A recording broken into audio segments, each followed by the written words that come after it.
सारा माता शेरा। मेरा नाम कृष्णा ते मैं रौह्ना नवें शहर ते अज्ज भरावा देखो तुस दिक्खी सकदे हो किन्ना तेज तूफान आई गेदा बाबे ओ बल्ला बल्ला बल्ला। पैह्ले ते इत्थै बड़ी गर्मी पौंदी साढ़े जम्मू च, फिर इक बारी शामी इन्ना तूफान आंदा ना सब किश पुट्ठा सिद्धा होई जंदा बाबे ओ।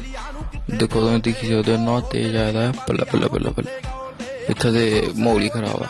तो चलो जे तुसें बड़ा शैल लगदा लाइक करो तुसें लाइक करो। साढ़ा ते चने बनाने मन करा हा कन्नै खाने मन करा हा ते तूफान दे चक्कर में तूफान दिक्खने चलिए इत्थै साढ़े चने बी सड़ी गे। देखो सारा किश पुट्ठा सिद्धा होई गेआ। देखो तूफान तुसें दिक्खी सकदे हो किन्ना तूफान आई गेदा।